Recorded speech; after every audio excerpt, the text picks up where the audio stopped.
Hey traders, welcome to Charts and Coffee. Happy Thursday, everybody. Hope everyone is doing great. We are sitting here on the day after, right? The day after the Federal Reserve. And I love this one. This is not really true, but it does feel that way sometimes, doesn't it? So really what we have, and this is the same thing we've been talking about, oh gosh, all year, gang. The Federal Reserve is going to cut rates. It does not matter specifically what date they start. There's two big things. You say, Rog, how can you say that with such confidence? The data suggests that based on what they want to do, the criteria for when they can cut is here. The data then reflects, right, the target rate probabilities that Jerome knows that unless he wants to break the market a la Q1 2019, he has to either adjust with his words or follow. Notice he did not choose violence yesterday. Must have been a good cup of coffee, and he did not choose violence yesterday.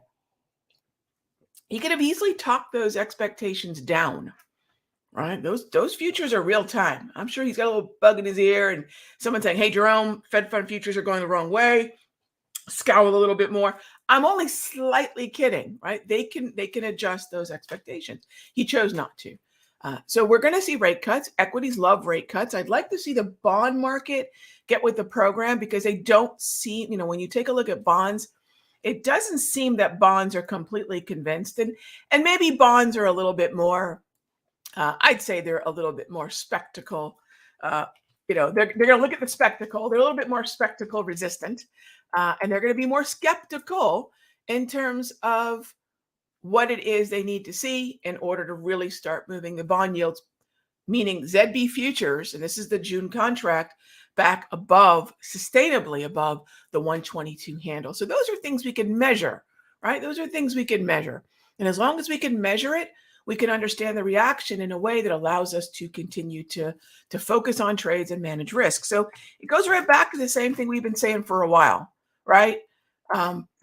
Let's not guess what the Federal Reserve is going to say. Let's not guess that he's going to be bullish or bearish or dovish or hawkish.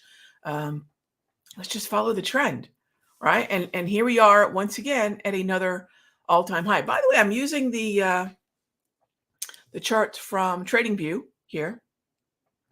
And interestingly enough, as I take a look at what's happening, the structure, and whether you're using TradingView or whether you're using Thinkorswim, the structure of that daily time frame continues to be very much to the upside, right? This is where buy the dip really works. And then on the Tuesday video, I talked about compression markets. Markets that are forming a little bit of a compression within the context of a trend. I think I used LRCX as an example of let's not consider this movement into this zone. I think we talked about a mean reversion. We talked specifically about this Tuesday. Let's not use a move down a zone like that to say, oh, well, now I clearly must be bearish, right? Let's talk about where that trend is, where it landed, and whether or not it can encourage trades to the long side. And so LRCX was a conversation we had. And I picked two. By the way, that conversation was about a pattern. I picked two symbols that I could care almost nothing about, to be quite frank. I have no intention of, making SMCI a big part of what I do. It hasn't been yet, and nor LRCX, which is very, very expensive. We like things like semiconductors, SMH. And we like continuation things that have a high probability of moving with the broader averages. Please don't think SMCI is a SMH component. It's not. There are two other lists, and we talked a little bit about this in the mastery, the sector sequence mastery. There are two other lists that are sort of the popular stocks for the week or the month, and those are lists based on the FFTY ETF or the IBD 50 names and small caps, right? Please know that SMH and SMCI don't have to move together. right? The weighting is not there. I think a lot of people don't realize that. They figure, oh, clearly it must have weighting. It, in fact, does not have considerable weighting, if at all, if I can recall. All right, so, keep that in mind because it'll keep you on the right track. But the pattern is remarkable. Now, LRCX is the better of the two because LRCX does have weighting in SMH. And notice how LRCX broke out from that move lower, that mean reversion to the 34 bars, which is what those moving averages reflect, and move back higher, right? So again, let's play the long side. And yeah, I was just double checking, and Bot did as well. Yeah, remember, SMCI is not a SMH play. This is not about playing semiconductors. Yeah, so keep that in mind too. I get a lot of SMCI emails, and usually my reply is just don't. Better places to trade. All right. So moving on then, first up is, get those questions in early. Absolutely. So question here about Coke. Hey there, David. So Coke's an interesting one. So let's talk about weighting for a moment. We've kind of opened the door to that with the SMCI. And if I'm thinking about weighting, think about it in this regard. Where is, and I know this one's an easy answer, right? I think most of you know where Coke is weighted, and this is very much a staples. So David, when I'm looking at Coke, before I actually get to Coke, I want to think about, what's happening in the broader group of XLP consumer staple stocks. It's in a really nice uptrend. So considering how much risk appetite we have, fascinating that there is quite a bit of strength in XLP, which is, often considered more of a defensive, but high tides can lift many, many boats. Here's another look at that same stock. Imagine dissecting XLP and looking at what is inside. And here you have Procter & Gamble and Coke and Pepsi and Walmart. So this is really the most important question.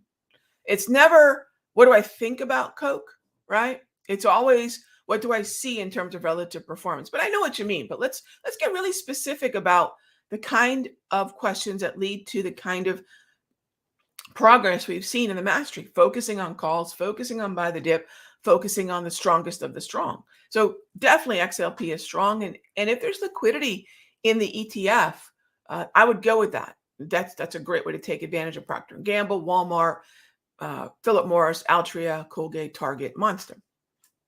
But Coke would be a no. So what do I think? Well, the indicators would tell me it's still in the bullish hemisphere, but it's no longer a trend. So of all the things that I could do, would I want to prioritize Coke? Probably not. Would I want to prioritize Mondelez? Again, probably not. Would I want to prioritize Costco? Again, probably not. Be careful because those symbols end up being literally quicksand, right? Quicksand for traders who like expansion or momentum plays. Those are very tricky things. I think a lot of traders will find that out when they look at a strong sector and a number of other strong stocks, but find the one that's not in an uptrend or rather is range bound. So be very careful. Yes, it could play catch up, but I would have to say there are other better setups. Does that make sense, David? So I love where you're looking, right? I love where you're looking. Good sector for sure. And now I'm going to ask myself, of all the things I could do, would it be Coke? Now I will say, of all the non-trending symbols in this group, that would be the best one, right? I prefer it over Pepsi. I prefer it over Mondelez. I prefer it over Costco. So that would be the best of the non-trending. But our approach in the mastery is always prioritize the trends.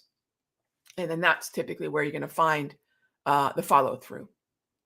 All right. So next up is, I appreciate the question. I'll ask TP. Yeah. So in terms of, I appreciate the question. In terms of what indicator, this is its own indicator. It's its own little label. There are little labels that are part of a layout that I share with folks in the Sector Secrets Mastery. It does come with other indicators in terms of having that label that read the multi-trend, the multi-structure, right? But what indicator has it? Yeah, the multi-trend, the multi-structure. All right.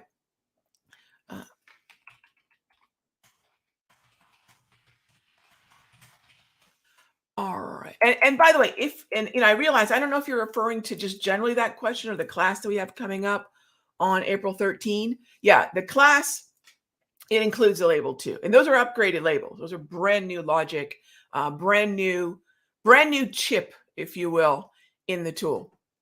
All right. Next up is, let's go back to our charts here. Next up, what can we realistically target in Nvidia within a shorter time frame? So what I noticed there is you didn't ask me where we get in, right? And I kind of sadly feel I failed you, my friend, because targets don't matter. Only entries do. However, I'm happy to answer the question. All right. I'm happy to answer the question. But remember, I'm going to presume, my friend, you're already in, right? And you're already in because you've been watching Charts and Coffee. You've managed your risk. I trust that you have. However, that said, let's look at the upside targets that we have. There's two of them. There's actually two of them when it comes to target. The target conversation here is an interesting one. I just don't want to ever encourage traders to think targets are trades. I hear that all the time.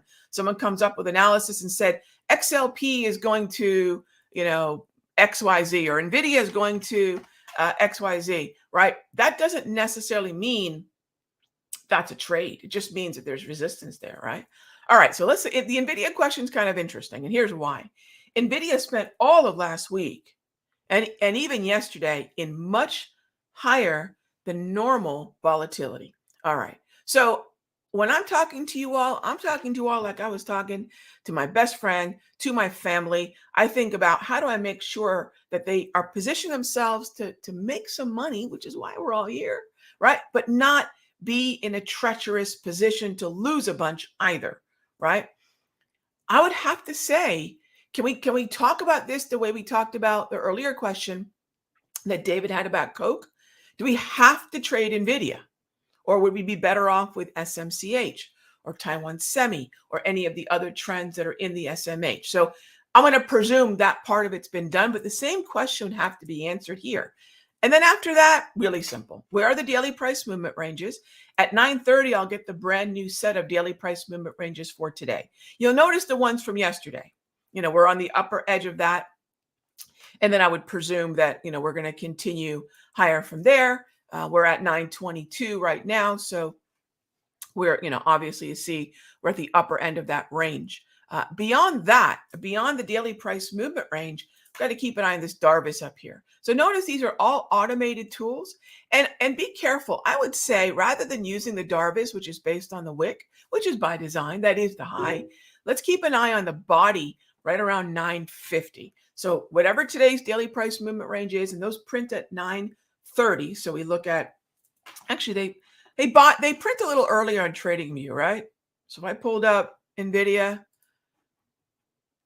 I think they print up a little bit earlier on TradingView. They print earlier on TOS. Okay.